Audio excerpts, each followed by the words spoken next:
네, 요즘 많이 춥습니다. 또 뭐 이번 목요일, 금요일은 더 추워진다고 하는데 따끈한 국수 생각나는 그런 아침이죠. 자, 저희 YTN 라디오에서는 오늘 국수 정치 맛집 국수대담 코너 지금 마련했습니다. 김남국의 국, 박수영의 수, 자, 두 분이 함께 현재 그 정치권 주요 이슈들 함께 토론해보는 시간입니다. 김남국 더불어민주당 의원 전화로 연결합니다. 안녕하십니까? 네, 안녕하세요. 안산 단원을 김남국입니다. 새해 복 많이 받으세요. 새해 복 많이 받으십시오. 스튜디오에 못 나오셔서 코로나 때문에요. 좀 아쉽습니다만, 네. 곧장 빨리 그 백신 접종도 하고 그런 시기가 와서 스튜디오에서 같이 했으면 좋겠습니다. 네. 박수영 국민의힘 의원님 안녕하십니까? 네, 안녕하세요. 박수영입니다. 네, 자, 새해 복 많이 받으십시오. 네, 건강하시고요. 네, 건강하십시오. 자, 먼저요, 사면 얘기 좀 해야겠습니다. 이낙연 대표가 이제 뭐 문제 거론했다가 어찌 보면 사면초가 된 것 같기도 합니다. 물론 이제, 국민통합을 위한 충정이었다 이렇게 얘기를 했는데, 자, 먼저 김남국 의원, 민주당에서는 이 문제 지금 어떻습니까? 당내에서 또 의견들이 많이 좀 갈리고 있죠?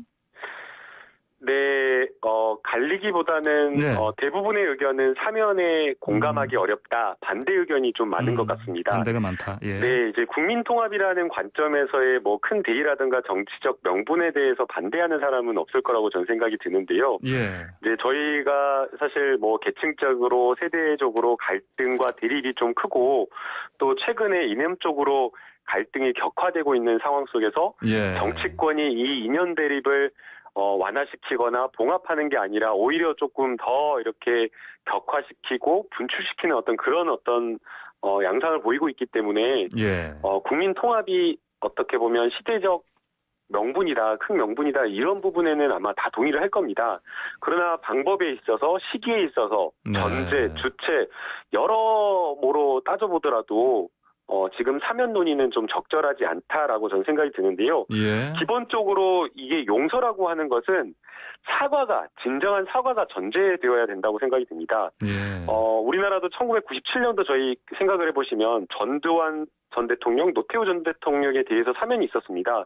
그런데 그 당시에 또 역시나 마찬가지로 국민통합이라는 명분으로 사면을 했지만 진실을 전제하지 않고 예. 진정한 사과를 전제하지 않고 사면을 하다 보니까 그 당시에 결국 그 사면의 결과는 5.18 광주 이 민주화 운동에 대한 역사 왜곡으로 드러났습니다. 그리고 30년 동안 오히려 국민 통합이 아니라 국민 분열만 되었기 때문에 이번에도 역시 마찬가지로 사면이 국민 통합이 되려면 기본적으로는 진정한 사과와 진실이 전제되어야 된다라고 예. 보고 있고요. 네네. 더 나아가서 기본적으로 시기도 좀 적절하지 않다라고 보입니다. 시기가 적절하지 않다. 예. 지금 코로나19로 굉장히 경기가 침체되어 있고 예. 코로나19 재확산을 막아야 된다라고 정말 절박하게 다들 이렇게 외치고 있는 그런 상황인데 예. 방역과 경제에 집중해야 될 이 시기에 그리고 새해에 정말 미래를 그리고 희망찬 목표를 세워야 될 그러한 상황 속에서 이러한 부적절한 사면 논의를 하는 것 자체가 시기적으로 봤을 때도 맞지 않다라고 저는 보고 있습니다. 네, 알겠습니다. 자, 근데 지금 주호영 국민의힘 원내대표는 이낙연 대표 말에 책임지라, 또 그런 차원에서 문 대통령이 결정하시라. 또 안철수 국민의 당대표는 대통령이 사면 입장에서 밝혀라. 또 이렇게 얘기를 하고 있습니다. 박수영 의원 이 상황 어떻게 지금 판단하십니까? 방금 김남국 의원 말씀하신 대로 예. 필요는 한데 따져보니까 이게 안 하는 게 낫겠다 이런 말씀 주셨는데요. 예. 그럼 애초에 이낙연 대표는 왜 사면을 언급을 했나요? 이런 거 하나도 안 따져보고 했다는 얘기 아니겠습니까? 저는 사면이 필요하다 이렇게 생각을 합니다. 어제 아까 김남국 의원도 얘기한 국민 통합 측면도 있겠지만은 인도적인 차원도 우리가 감안을 해야 되리라 생각합니다. 박근혜 대통령은 지금 70세고요. 이명박 대통령은 81세입니다. 그런데 이제 뭐 4년 가까이 지금 교도소에 가 있는 상황인데 이런 부분에 대한 인도적인 차원이 감안이 돼야 되고 이낙연 대표는 아마 국민통합이라든지 인도적 차원이라고 하는 선의에서 제안을 하신 거라고 생각합니다. 근데 소위 이제 친문 세력이라고 하는 분들이 사과와 반성이 선행돼야 된다고 요구하는 것이거든요. 이것은 헌법상 양심의 자유에 반한다고 저는 생각을 합니다. 즉 이게 정치적인 보복이라고 생각하는 분한테 너 교도소 들어갈 수 있으니 힘들지. 사과 반성한다고 말하면 풀어줄게. 이게 전형적인 양심의 자유에 반하는 행위이거든요. 이런 통합이라든지 인도적 차원의 필요에 불구하고 이런 중우 정치에 빠지고 있는 친문 세력의 말도 안 되는 주장들에 빠져 있는 민주당 입장이 참 밖에서 보기는 안타깝다, 한심하다, 뭐 이런 생각이 들고 있습니다. 예, 인도적 차원에서 사면 필요하다 이런 이제 결론이시네요. 예, 진정한 사과에 대해서 좀 한 가지 역사적 사례를 좀 말씀을 좀 드리고 싶은데요. 예. 남아프리카 공화국 넬슨 만델라 대통령의 사례를 좀 이야기 드리고 싶습니다. 예. 이 남아공 같은 경우 뭐 다들 잘 아시겠지만 극단적인 인종 차별 정책에 대한 저항의 상징이었던 넬슨 만델라 대통령이 취임 이후에 가장 중요하게 생각했던 것이 국민통합이고 용서였습니다. 그래서 1995년도에 진실과 화해위원회를 설치를 했었는데요. 그 당시에 흑인 같은 경우에는 용서 없는 정말 아주 철저한 처벌을 원했었고 반대로 백인 같은 경우에는 조건 없는 사면을 원했었죠.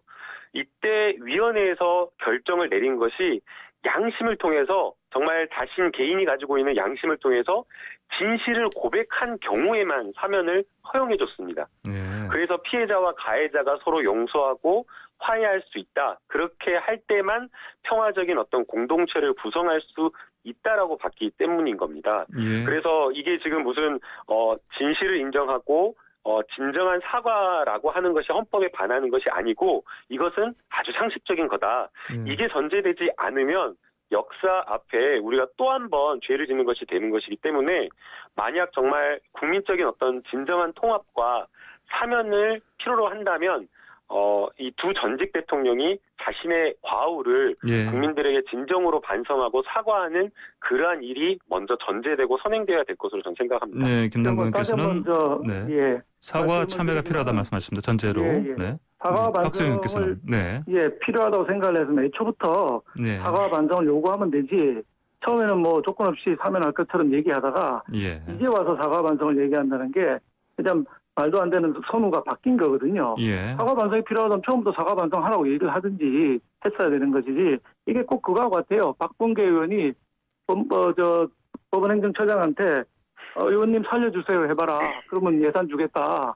이거하고 똑같은 거죠. 누구 놀리는 것도 아니고 사람 양심의 자유에 반하는 일을 하라고 지금 강요하고 있는 것이거든요. 이런 일은 차라리 말을 꺼내지 않은 것만 못하다. 말을 꺼내놓고 분란을 일으켜놓고 수습을 급급하고 있는 모양이 참으로 한심해 보인다는 말씀을 드릴 수밖에 없습니다. 네, 사면 논란 여기까지 얘기하겠습니다. 자, 유튜브 보이는 라디오로도 지금 저희 라디오 청취할 수 있으신데요. 보실 수 있고요. 김두부님께서 채팅창에다가 김남국 의원님 응원합니다. 이런 문자 메시지 보내주셨고요. 하얀공님은 박수현 의원님 말에 공감합니다. 이런 의견 주셨습니다. 유튜브에서 YTN 라디오 검색하시면 보이는 라디오를 함께 할 수 있고요. 그리고 저희 의견 주실 분들은 또 전화를 통해서 실시간으로 샵 0945번 50원 유료 문자로 보내주시면 됩니다. 자, 다음으로요. 동부구치소 집단 감염 1000명 넘었는데 추미애 장관이 2번 사과했는데 초동 대처 비판 계속 되고 있습니다.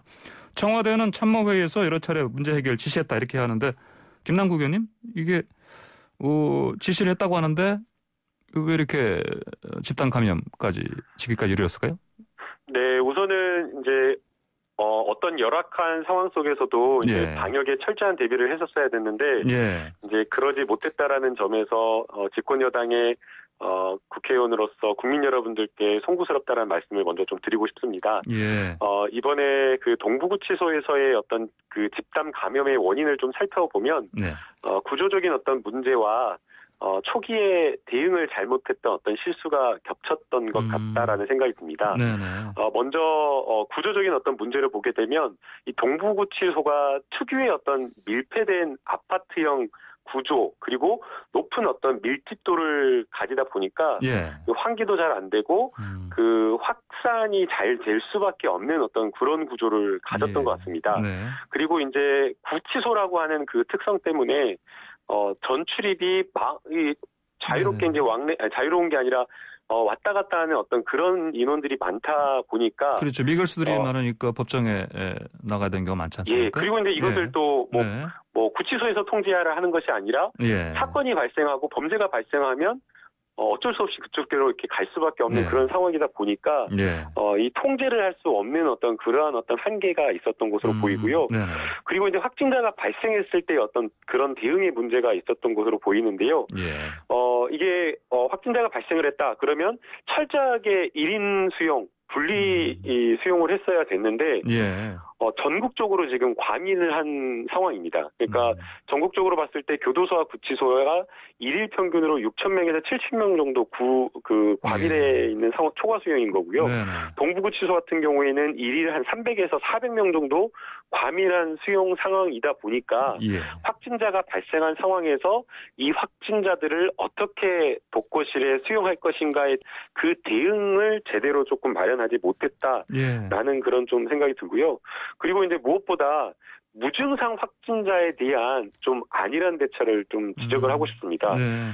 저희가 음성이 나온다고 하더라도 그 증상 시점이 발현되는 시점을 어느 시점으로 잡느냐에 따라서 확산 가능성이 있다라고 하는 것이 예. 달라지기 때문에 굉장히 조심하고 그렇기 때문에 2주간 자가격리를 하는 거지 않습니까? 예. 그런데 지금 이 동부구치소에서 보게 되면 초기에 무증상 확진자에 대한 대응을 좀 제대로 잘 못해서 굉장히 좀 확진자를 확산시킨 것 아닌가 이렇게 보고 있습니다. 예, 알겠습니다. 이런 부분들 앞으로 혹시나 다른 구치소도 마찬가지니까 밀집된 곳이 많으니까 대응 부분 신속하게 빨리빨리 해야 되겠습니다. 자, 국민의힘에서는 그런데 이제 대통령의 1991년 칼럼 인용했습니다. 사과 촉구하고 있습니다. 유승민 전 의원은 세월호 얘기까지 꺼냈습니다. 자, 박세영 의원님, 이런 사과라든지 세월호 비유 이게 적절하다고 보십니까?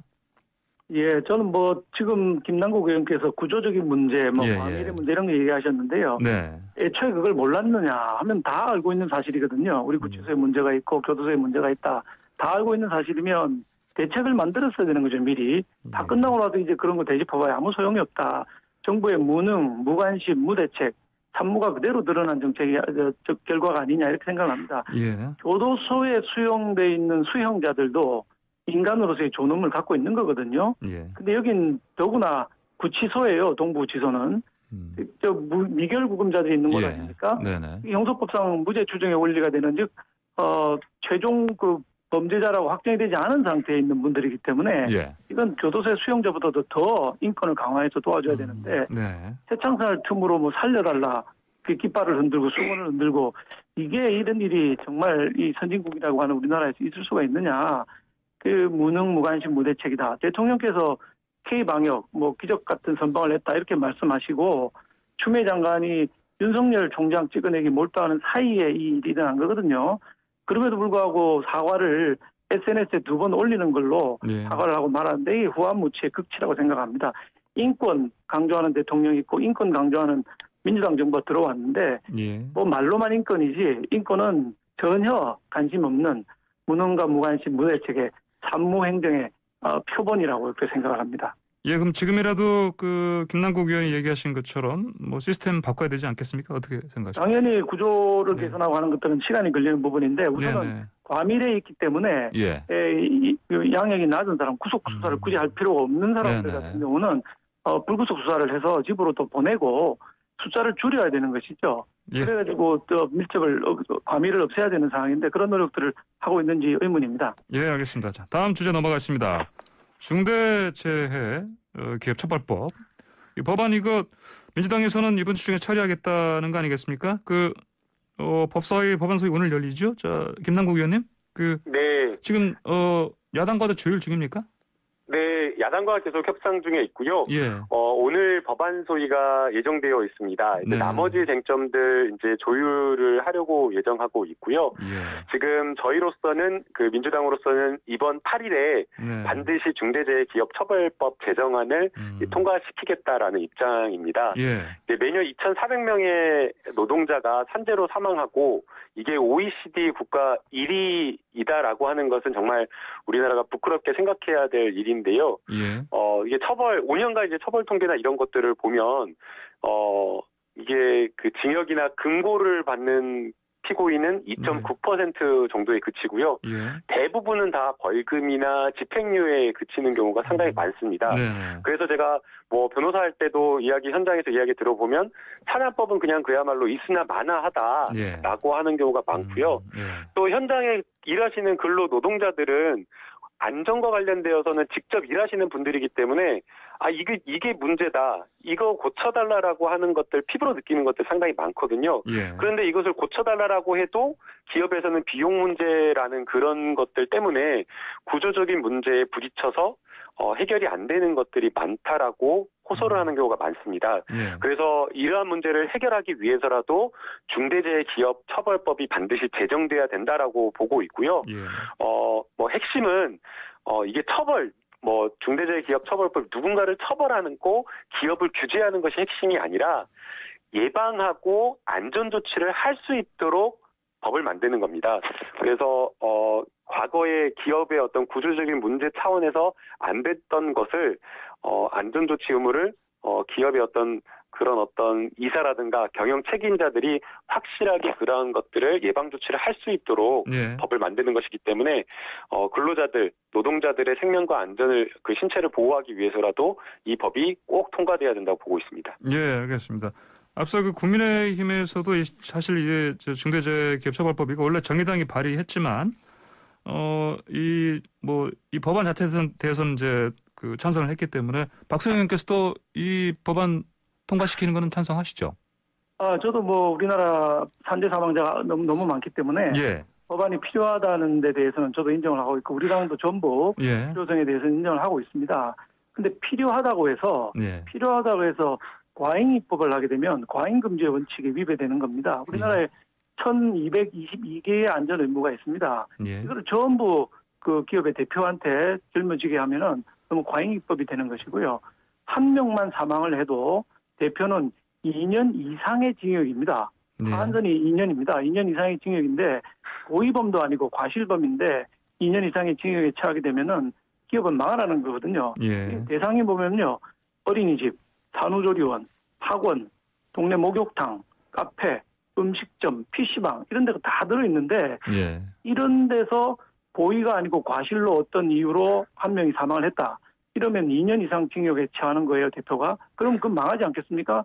그 대표 한 사람이 운영하고 있는데 그 사람을 처벌을 하면은 당연히 망하죠. 이렇게 너무 과잉 입법으로 가고 있다. 그래서 현실적으로 그 기업 소상공인들 대표들이 지킬 수 있는 수준으로 만들어 놓고 의무를 다했다면은 면책을 해줘야지. 예. 의무를 다했는데도 과실로 사고가 났으면 2년 동안 징역, 2년 이상이니까 2, 3년 징역을 살린다. 이렇게 하는 것은 너무 과잉이죠. 아까 우리 존경하는 김남국 의원 말씀하신 대로 예방에 초점을 둔다면은 예방에 초점을 두어서 가는 거는 맞다고 생각하는데 이렇게 법 제명부터 처벌법이라고 해서 처벌을 중심으로 하는 건 적절하지 않고요.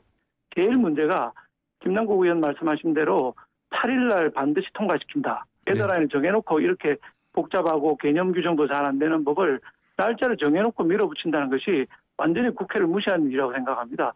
이게 어려운 법이고 중대한 논란이 많은 것이라면 시간을 두고 국회에서 이게 심의를 하고 예방 위주로 가야지 지킬 수 없는 그 수준을 만들어 놓고 전부 교도소에 잡아넣겠다 하는 법을 만들어서는 예방도 차라리 안 될 거라고 이렇게 생각합니다. 예, 그럼 박성현께서는 굳이 8일 안에 통과시키는 거는 필요 없다 이런 그렇죠. 생각이십니까? 충분히 논의해야 된다고 봅니다. 앞서 박수영 의원님께서 말씀해주신 대로 이 법안이 중소소상공인이나 자영업자 분들에게 부담이 되어서는 안 된다라고 생각이 듭니다.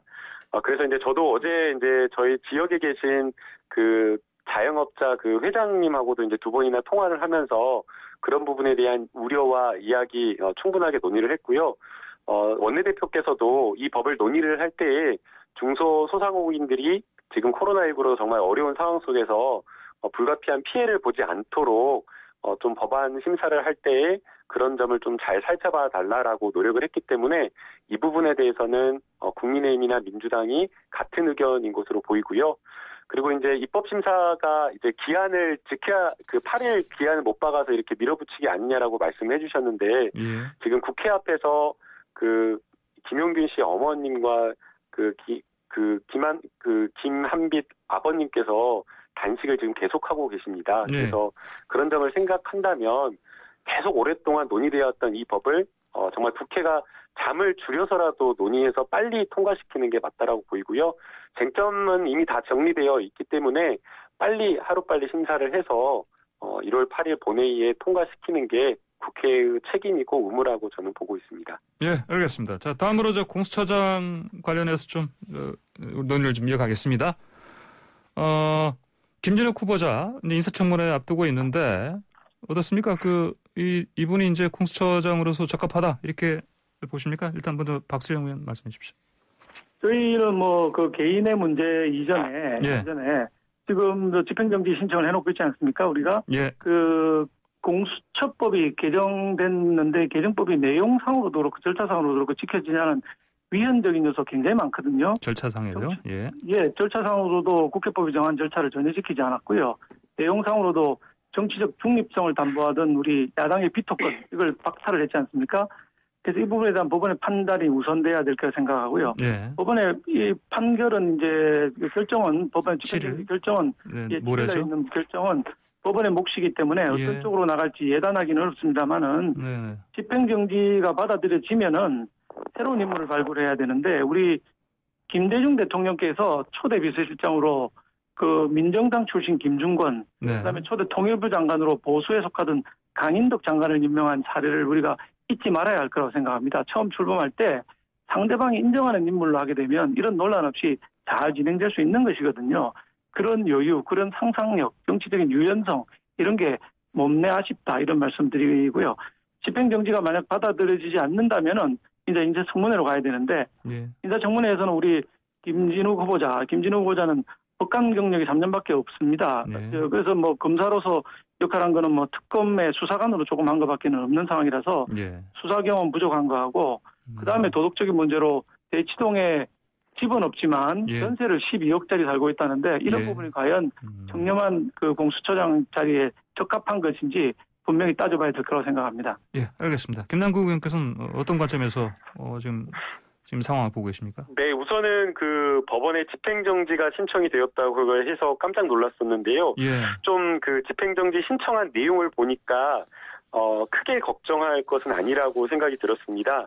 이제 주장 요지를 보게 되면 위헌적인 개정 공수처법 입법으로 인해서 이 공수처의 정치적 중립성을 담보하던 야당의 반대 의결권이 박탈당했다라는 이런 이유로 이제 집행정지를 신청했다라고 하는데요.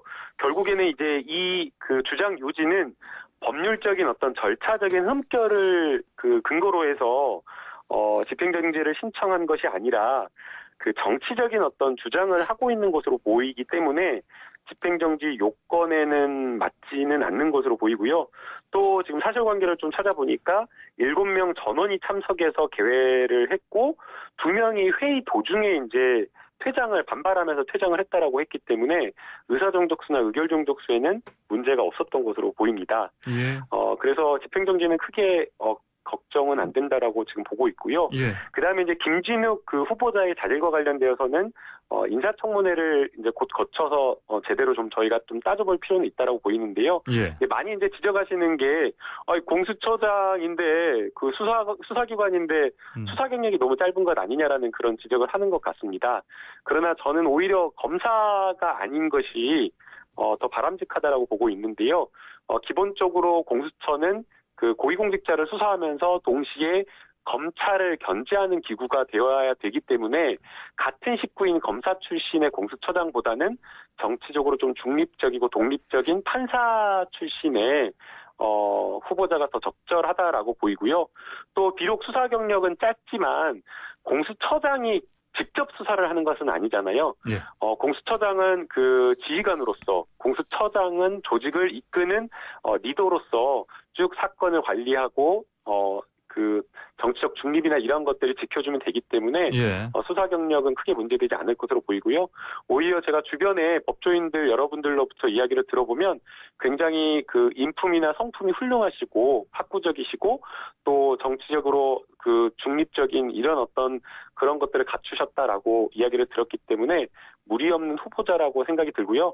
그러나 이제 또 아주 면밀하게 또 인사청문회 과정에서 따져봐야 되기 때문에 국민 눈높이에서 정말 초대 공수처장 후보자로서 적합한지 국회에서 잘 살펴보도록 하겠습니다. 네, 알겠습니다. 자, 오늘 진한 따끈한 정치 맛집 국수담 이제 마무리할 시간 됐습니다. 두 말씀 잘 들었습니다. 감사합니다.